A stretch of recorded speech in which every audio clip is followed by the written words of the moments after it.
All right. Dan Pallison here, and I'm here with Kenny Gatliff. I'm a financial advisor and wealth manager. Kenny, I've worked with for about 6 years now as he's a portfolio manager, investment manager. So he and I have gotten to work together. I've learned so much from him over the years. So what I'd like to do is start inviting him into some of these, whatever this is, some of these chats or some of these episodes. But I just love picking Kenny's brain, and I think there's some value if I can do it, record it, and send it out. So I hope all of you out there can benefit with these conversations with Kenny Gatliff. So Kenny, thanks so much for joining me, man. Yeah, thanks for having me. Looking forward to it, Dan. Yeah. So Kenny, we'll try and make these quick, but I've got a few questions. So we're recording on like a Tuesday. As of Friday of last week, the markets finished on an all-time high. All the financial news I'm seeing is, the Dow's at an all-time high, the S&P's at an all-time high. And I have to admit, I'm a little embarrassed to admit, but it makes me feel good. Like I feel relief when I see these headlines of markets are at an all-time high. So I would like you to take me down a notch. Why am I being irrational, or am I overreacting to some of these headlines?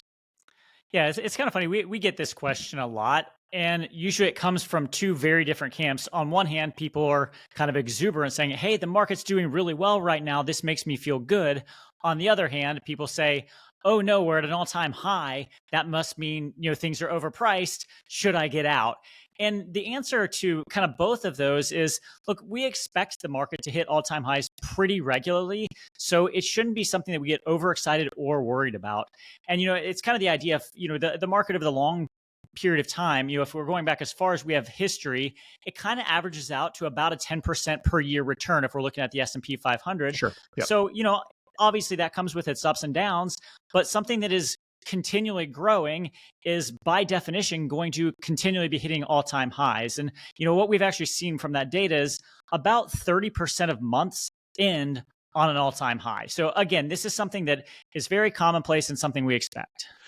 And I've talked about this with clients before that, two-thirds of the time, 2 out of every 3 months, are positive in the markets. But can you say that again? Am I hearing you right? 30% of the time when a month wraps up, it's at an all-time high. Markets are at an all-time high. It's pretty frequent. Yeah, that's absolutely correct. Yeah. And the interesting stat from that is, again, people do get concerned about that, right? They're saying, "Ooh, should I kind of back off?" And when we look at the data beyond that, the 1-year returns following when the month ends at an all-time high are actually slightly higher than the 1-year returns following all other months. So again, if we're just looking at data, this is nothing to be concerned about, and it's nothing to be over exuberant around either. It's just kind of, as I said, it's commonplace. It's kind of what we expect. I knew you could take me down a notch, Kenny. You have a beautiful gift in taking people down. No, I appreciate that. And you're 100% right. I mean, it's something to hear that markets are at an all-time high, especially coming out of the pandemic in 2022 and the bear market of that year and the volatility of 2023. And it just kind of feels like, okay, finally we're back. But what you're saying is we're always back. If you're an investor in these equities markets, they're growing. It's like when I measure my son at his birthday every year, I'm not surprised when he's taller. Next year, I don't go, Scott, oh my goodness, you're at an all-time high. Like I should expect him to grow. I should expect financial markets to grow and expand as well. Mm-hmm. Yeah. It's a fun analogy. And I full disclosure, I've taken that from you. I've heard you share that before. And I'm sure you've borrowed it too. Nothing new under the sun, but I do like that. It's helpful for me to conceptualize. You sort of answered my next question already, which I appreciate, which is with the market being at an all-time high, is this information helpful to investors at all? Like, should we be doing anything differently? Should we pull back because prices are up? So maybe we sell, we wait for a correction to come to get back in. You sort of alluded to after all-time highs, more often than not, markets continue to go up. So quickly, I mean, is there anything that investors should be doing differently with the information that we're at an all-time high? No, and like I said, because it's commonplace, it's not something that should cause a reaction. And the only thing I would say is, it should give us an opportunity to maybe relook at our allocations in general. Just, sometimes people do that in a temporal way saying, okay, it's January 1st, let's relook at this. it's always good to kind of not rest on your laurels and make sure your financial plan is still aligned with what your goals are, and your portfolio allocation is aligned with that financial plan. So at best, I would say take it as an opportunity to say, okay, well, now that we're kind of at a reset point, is there anything else I could be doing differently to maximize my financial plan? And as long as you're having those conversations, I think that's all you need. But in terms of any, quick reaction to, oh, the market's at an all-time high, there's definitely nothing reactionary that's going to need done. Okay. Yeah, thanks.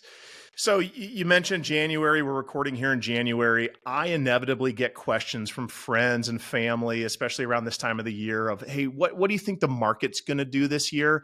And so I'm curious for you. You're a portfolio manager, investment manager, CFA.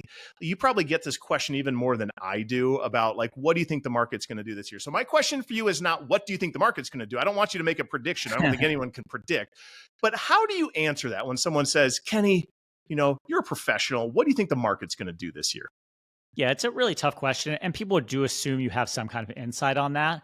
And, I could give you insight on, what's the Fed doing? What are the market valuations? Looking at the fundamental analysis of different companies. But the reality is that all of those things are fine and well and have impacts on, growth of the stock market long term. But if we're talking what the market's going to do this year or the next couple years, really the only thing driving that is, it's going to be the herd mentality. It's the masses. There are millions of market participants, and they're going to drive the market based on, their behavior, based on what, the masses think. And so, there's a lot of different research on this showing, okay, what should the market be valued at? But none of that really matters, because based on that same research, there are many examples of when the market is both overvalued for a significant amount of time or undervalued for a significant amount of time. So, however you're measuring that, it really doesn't matter, especially in the short term. Yeah. So basically, we don't know. Anyone who claims to know, they don't know. Run away from those predictions and those forecasts when it comes to financial markets. But no, I appreciate your insight into what actually makes markets move, and it's not as simple as many of us think.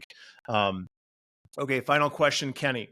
Really important stuff. There are 4 teams remaining in the NFL playoffs.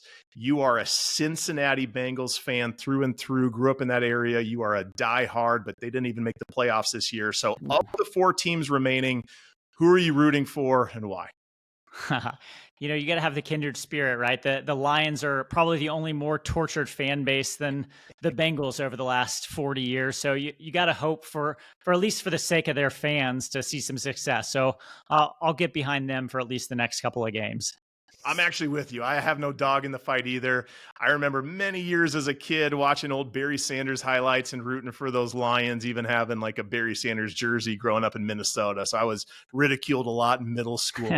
But no, I would love to see some success from that franchise, but it's been a fun run for all. So, hey, Kenny, truly back to our conversation. Thanks for joining. I look forward to doing these from time to time, and have a great rest of your day. Yeah, you too. It's fun.